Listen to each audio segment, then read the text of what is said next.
ನಮಸ್ಕಾರ ಎಲ್ಲರಿಗೂ. Nature spirit ನಾಯ್ ಆಟ್ Kannada tarot card ರೀಡಿಂಗಿಗೆ welcome.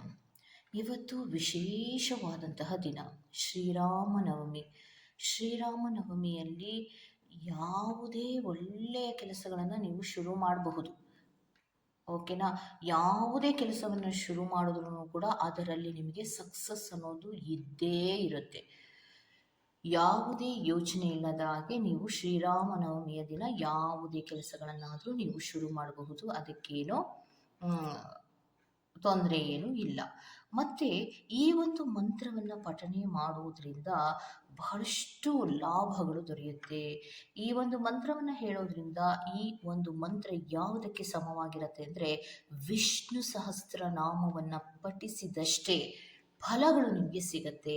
ಅದು ಅಲ್ದಿರ ವಿಷ್ಣು ಸಹಸ್ರನಾಮದಲ್ಲಿ ಈ ಒಂದು ಮಂತ್ರವನ್ನು ಕೂಡ ಹೇಳಿರೋದನ್ನು ನೀವು ಕೇಳಿಸ್ಕೊಂಡಿರ್ತೀರ, ಅಥವಾ ನೀವು ವಿಷ್ಣು ಸಹಸ್ರನಾಮವನ್ನು ಪಠನೆ ಮಾಡ್ತಾ ಇದ್ರೆ ಈ ಒಂದು ಮಂತ್ರ ಇದ್ದೇ ಇರತ್ತೆ. ಸೊ ಇದನ್ನು ಪಾರ್ವತಿಗೆ ಶಿವನೇ ಹೇಳಿರುವಂತಹದ್ದು. ಭಗವಂತನಾದಂತಹ ಶಿವನೇ ಪಾರ್ವತಿಗೆ ಹೇಳಿರುವಂತಹದ್ದು. ಶ್ರೀರಾಮ ಎನ್ನುವಂತಹ ಒಂದು ನಾಮವನ್ನು ಜಪಿಸೋದ್ರಿಂದ ವಿಷ್ಣು ಸಹಸ್ರ ನಾಮವನ್ನು ಜಪಿಸಿದಷ್ಟೇ ಫಲಗಳು ದೊರೆಯುತ್ತೆ ಅನ್ನೋದು. ಹಾಗಿದ್ರೆ ವಿಷ್ಣು ಸಹಸ್ರನಾಮದಲ್ಲಿಯೂ ಕೂಡ ಈ ಒಂದು ಮೂಲ ಮಂತ್ರವನ್ನು ಇಟ್ಟಿದ್ದಾರೆ ಅಂದರೆ ಇದು ಎಷ್ಟು ಶಕ್ತಿಶಾಲಿಯಾದಂತಹ ಮಂತ್ರ ಅಲ್ವಾ? ಯಾಕಂದರೆ ಕೆಲವೊಬ್ಬರಿಗೆ ವಿಷ್ಣು ಸಹಸ್ರನಾಮವನ್ನು ಹೇಳೋದಕ್ಕೆ ಅಥವಾ ಪಠನೆ ಮಾಡೋದಕ್ಕೆ ಕೆಲವೊಬ್ಬರಿಗೆ ಸಾಧ್ಯ ಆಗ್ತಾ ಇರೋದಿಲ್ಲ. ಮತ್ತು ಕೆಲವೊಬ್ಬರು ಏನು ಹೇಳ್ತಾರೆ, ನಮ್ಮ ಪದಗಳು ಉಚ್ಚಾರಣೆ ನಮಗೆ ತಪ್ಪಾಗ್ಬೋದೇನೋ ಅನ್ನುವಂತಹ ಭಯ ಇರತ್ತೆ ಅಂತ ಏನೆಲ್ಲ ಹೇಳ್ತಾರೆ. ಸೊ ನಮಗೆ ವಿಷ್ಣು ಸಹಸ್ರನಾಮವನ್ನು ಓದಬೇಕು ಅನ್ನುವಂತಹ ಬಹಳಷ್ಟು ಆಸೆ ಇದೆ, ಆದರೆ ನಮಗೆ ಓದೋದಕ್ಕೆ ಬರೋದಿಲ್ಲ. ಇಂತಹ ಕೆಲವು ಸಮಸ್ಯೆಗಳಲ್ಲಿ ಯಾರೆಲ್ಲ ಇರ್ತಿರೋ ಅದನ್ನು ಯೋಚನೆ ಮಾಡಬೇಡಿ. ನೀವು ಈ ಒಂದು ಶ್ರೀರಾಮನ ಮಂತ್ರವನ್ನು ಹೇಳೋದ್ರಿಂದ ಕೂಡ ವಿಷ್ಣು ಸಹಸ್ರನಾಮವನ್ನು ಹೇಳಿದಷ್ಟೇ ಫಲಗಳು ನಿಮಗೆ ಸಿಗುತ್ತೆ. ಸೊ ನಾನು ಥಂಬ್ನೈಲಲ್ಲಿ ಒಂದು ಮಂತ್ರವನ್ನು ಮೆನ್ಷನ್ ಮಾಡಿದ್ದೀನಿ ಅಲ್ವಾ? ಶ್ರೀರಾಮ ರಾಮ ರಾಮೇತಿ ರಮೇ ರಾಮೇ ಮನೋರಮೆ ಸಹಸ್ರನಾಮ ತತ್ಯುಲ್ಯಂ ರಾಮನಾಮವರಾನನೆ ಅನ್ನುವಂತಹ ಒಂದು ಮಂತ್ರವನ್ನು ನಾನು ಹಾಕಿದ್ದೇನೆ ಥಂಬ್ನೈಲಲ್ಲಿ ಅಲ್ವಾ? ಸೊ ಶ್ರೀರಾಮ ರಾಮ ರಾಮೇತಿ ಅಂದರೆ ನೀವು ಅಲ್ಲಿಗೆ ಎಷ್ಟು ಬಾರಿ ಹೇಳ್ತೀರಾ? ರಾಮ ರಾಮ ರಾಮ ಅಂತ 3 ಬಾರಿ ಆ ಒಂದು ಮಂತ್ರದ ಮೊದಲ ಸಾಲಿನಲ್ಲಿಯೇ ಹೇಳ್ತೀರಾ. ಸೊ ಅಲ್ಲಿಗೇನಾಯಿತು? ಶ್ರೀರಾಮ ರಾಮ ರಾಮೇತಿ ಅಂದರೆ ನಾಮಸ್ಮರಣೆಯನ್ನು, ಶ್ರೀರಾಮನ ನಾಮಸ್ಮರಣೆಯನ್ನು ಮಾಡಿದ ರೀತಿಯಲ್ಲಿ ಆಯಿತು. ಓಕೆ.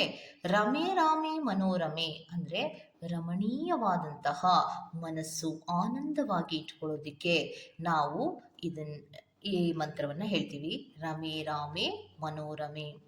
ಇನ್ನೊಂದೇನು? ಸಹಸ್ರನಾಮ ತತ್ಯುಲ್ಯಂ ಅಂದರೆ ಏನು? ರಾಮನಾಮವು ವಿಷ್ಣುವಿನ ಸಹಸ್ರನಾಮಗಳಿಗೆ ಸಮನಾಗಿರತ್ತೆ ಅಂತ.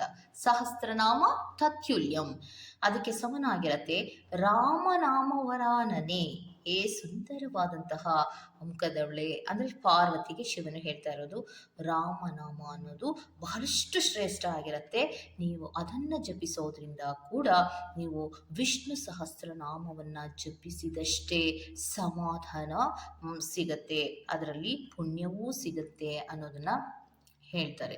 ಸೊ ಹಾಗಿದ್ರೆ ನಾವು ಶ್ರೀರಾಮ ರಾಮ ರಾಮೇತಿ ಅನ್ನೋದನ್ನ ಜಪಿಸುವಾಗ ನಮ್ಮಲ್ಲಿ ಮನಸ್ಸು ಖುಷಿಯಾಗಿ ಇರಬೇಕು. ಒಂದು ಮಂತ್ರವನ್ನು ಪಠನೆ ಮಾಡಬಹುದಲ್ವಾ? ಬಹಳಷ್ಟು ಈಸಿಯಾದಂತಹ ಮತ್ತು ಉಚ್ಚಾರಣೆಯು ಸುಲಭವಾದಂತಹ ಈ ಒಂದು ಪವಿತ್ರವಾದ ಶ್ರೇಷ್ಠವಾದ ವಿಷ್ಣು ಸಹಸ್ರನಾಮಕ್ಕೆ ಸಮನಾದಂತಹ ಒಂದು ಮಂತ್ರವನ್ನು ಪಠನೆ ಮಾಡುವಂತಹ ವಿಧಾನವನ್ನು ನಿಮಗೆ ಹೇಳ್ತಾ ಹೋಗ್ತೀನಿ. ಓಕೆ. ಸೊ ಮನಸ್ಸನ್ನು ಪರಿಶುದ್ಧವಾಗಿಟ್ಕೊಳ್ಳಿ. ಏಕಾಗ್ರತೆಗೆ ನಿಮ್ಮ ಮನಸ್ಸನ್ನು ತಗೊಂಡು ಶ್ರೀರಾಮನನ್ನು ನಿಮ್ಮ ಮನಸ್ಸಿನಲ್ಲಿ ಜಪವನ್ನು ಮಾಡುತ್ತಾ 11 ಬಾರಿ ಈ ಒಂದು ಮಂತ್ರವನ್ನು ಹೇಳ್ತಾ ಹೋಗಿ. ನನ್ನ ಜೊತೆಯೇ ನೀವು ಕೂಡ ಹೇಳ್ಬೋದು. ಶ್ರೀರಾಮ ರಾಮ ರಾಮೇತಿ ರಮೇ ರಾಮೇ ಮನೋರಮೆ सहस्रनाम तत्तुल्यं रामनामवरानने। श्रीराम राम रामेति रमे रामे मनोरमे। सहस्रनाम तत्तुल्यं रामनामवरानने। श्रीराम राम रामेति रमे रामे मनोरमे। सहस्रनाम तत्तुल्यं रामनामवरानने। श्रीराम राम रामेति रमे रामे मनोरमे। सहस्रनाम तत्तुल्यं रामनामवरानने। श्रीराम राम रामेति रमे रामे मनोरमे। सहस्रनाम तत्तुल्यं रामनामवरानने। श्रीराम राम रामेति रमे रामे मनोरमे। सहस्रनाम तत्तुल्यं रामनामवरानने। श्रीराम राम रामेति रमे रामे मनोरमे। सहस्रनाम तत्तुल्यं रामनामवरानने। श्रीराम राम रामेति रमे रामे मनोरमे। सहस्रनाम तत्तुल्यं रामनामवरानने। श्रीराम राम रामेति रमे रामे मनोरमे। सहस्रनाम तत्तुल्यं रामनामवरानने। श्रीराम राम रामेति रमे रामे मनोरमे। सहस्रनाम तत्तुल्यं रामनामवरानने। श्रीराम राम रामेति रमे रामे मनोरमे। सहस्रनाम तत्तುಲ್ಯಂ ರಾಮನಾಮವರಾನನೆ. ಈ ರೀತಿಯಾಗಿ 11 ಬಾರಿ ಶ್ರೀರಾಮನ ಮಂತ್ರವನ್ನು ಪಠಣೆ ಮಾಡೋದ್ರಿಂದ, ಪರಿಶುದ್ಧವಾದಂತಹ ಮನಸ್ಸಿನಿಂದ ಪಠಣೆ ಮಾಡೋದ್ರಿಂದ ನೀವು ಈ ಮಂತ್ರವನ್ನು ಹೇಳೋವಾಗಲೇ ನಿಮ್ಮ ಮನಸ್ಸಿಗೆ ಆನಂದವಾಗುತ್ತೆ, ಖುಷಿಯಾಗತ್ತೆ. ಯಾವಾಗ ನಿಮ್ಮ ಮನಸ್ಸು ಆನಂದವಾಗಿ ಖುಷಿಯನ್ನು ಪಡುತ್ತೋ ನಿಮಗೆ ಆ ಫಲಗಳು ಖಂಡಿತವಾಗಿಯೂ ಸಿಗುತ್ತೆ. ವಿಷ್ಣು ಸಹಸ್ರನಾಮವನ್ನು ಯಾರಿಗೆ ಪಠಣೆ ಮಾಡೋದಕ್ಕೆ ಸಾಧ್ಯ ಆಗುವುದಿಲ್ವೋ ಅವರೆಲ್ಲರೂ ಕೂಡ ವಿಷ್ಣು ಸಹಸ್ರನಾಮದಲ್ಲಿ ಇರುವಂತಹ ಒಂದು ವಿಶೇಷವಾದ ಶಕ್ತಿಶಾಲಿಯುಳ್ಳಂತಹ ಈ ಒಂದು ಮಂತ್ರವನ್ನು ಹೇಳೋದ್ರಿಂದ ಕೂಡ ನಿಮಗೆ ವಿಷ್ಣು ಸಹಸ್ರನಾಮವನ್ನು ಪಠಿಸಿದಷ್ಟೇ ಪುಣ್ಯ ಫಲಗಳು ಲಭಿಸುತ್ತೆ ಅಂತ ಈಶ್ವರನೇ ಪಾರ್ವತಿಗೆ ಹೇಳಿರುವಂತಹದ್ದು. ಸೊ ಪಾರ್ವತಿಯವರಿಗೆ ಈಶ್ವರನೇ ಹೇಳಿದ್ದಾರೆ ಅಂದರೆ ಈ ಮಂತ್ರವನ್ನು ಎಲ್ಲರೂ ಪಠಣೆಯನ್ನು ಮಾಡಬಹುದು, ಇದರ ಲಾಭಗಳನ್ನು ಕೂಡ ಪಡ್ಕೋಬಹುದು. ಸೊ ಎಲ್ಲರಿಗೂ ಕೂಡ ಶ್ರೀರಾಮನವಮಿಯ ಶುಭಾಶಯಗಳನ್ನು ಹೇಳ್ತಾ ನಾನು ಈ ವಿಡಿಯೋನ ಮುಗಿಸ್ತಾ ಇದ್ದೀನಿ. ಓಕೆ, ನಾನು ಮತ್ತೊಂದು ವಿಡಿಯೋದಲ್ಲಿ ಬರೋವರೆಗೂ ಟೇಕ್ ಕೇರ್ ಆ್ಯಂಡ್ ಬಾಯ್.